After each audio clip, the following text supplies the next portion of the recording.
The US and Brazil are the two largest exporters of soybeans.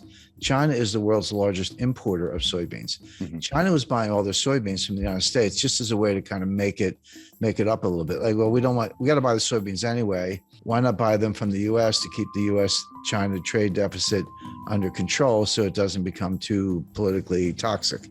Well, as soon as Trump threw on the tariffs, China retaliated by moving their soybean orders to Brazil. Stop buying U.S. soybeans.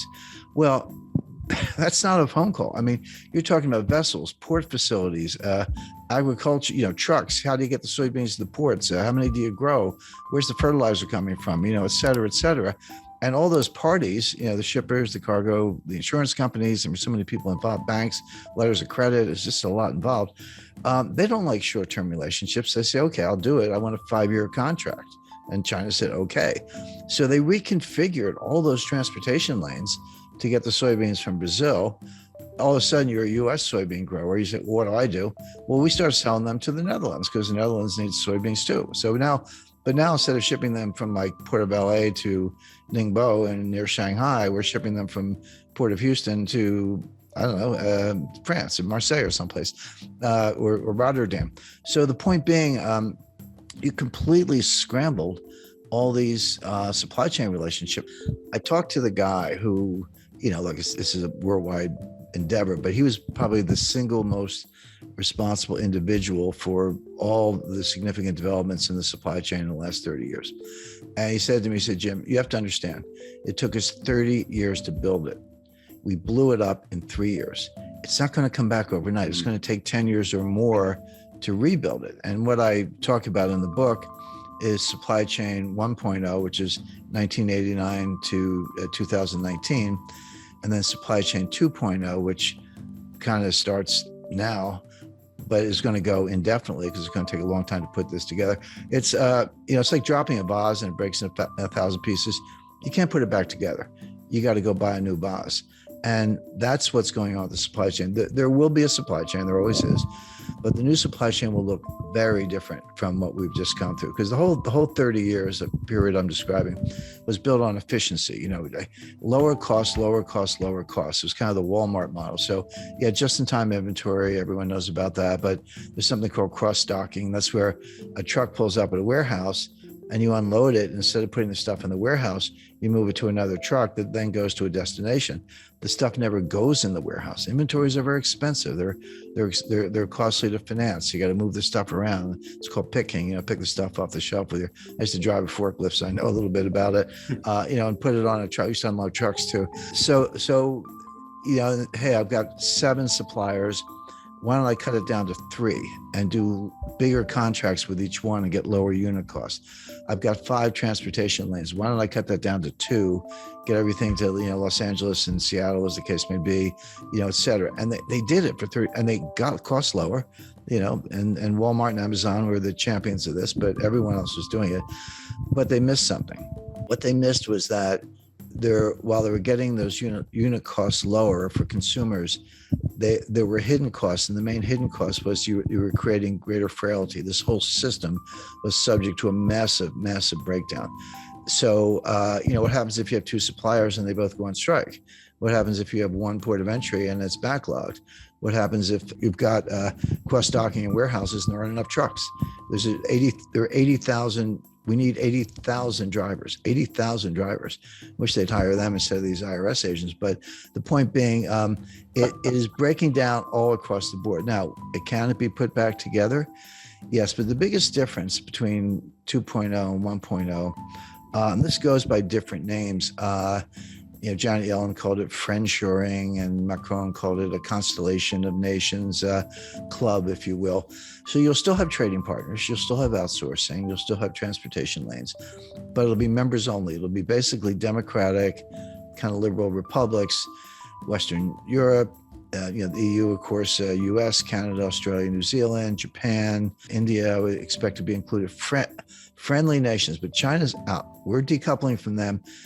They're decoupling from us. This isn't U.S. driven. The U.S. is participating, but this is what China wants too. Both sides are decoupling as fast as they can.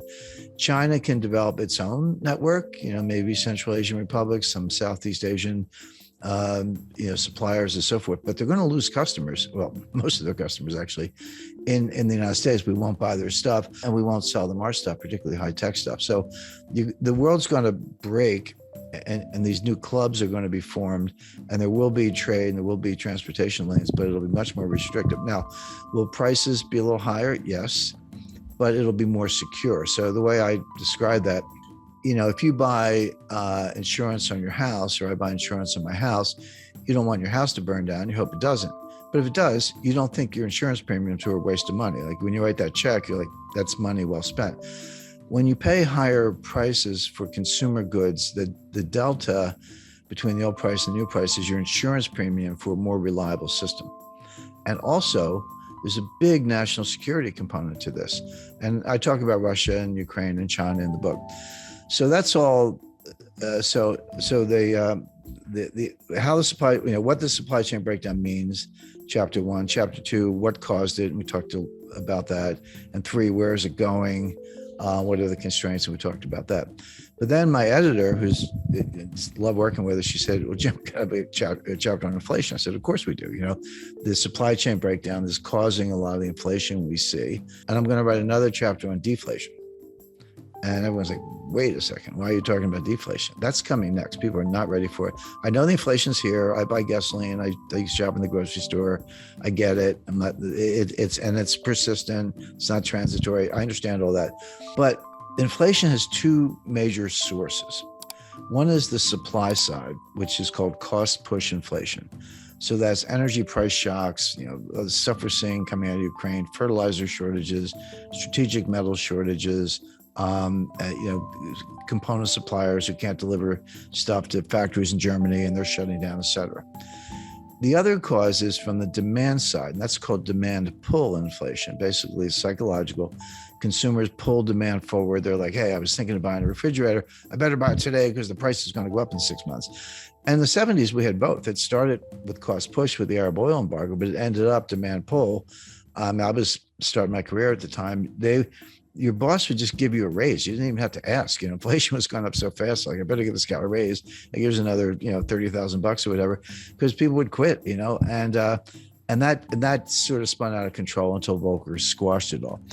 Right now, we do not have demand pull inflation. We don't. This is not what's going on.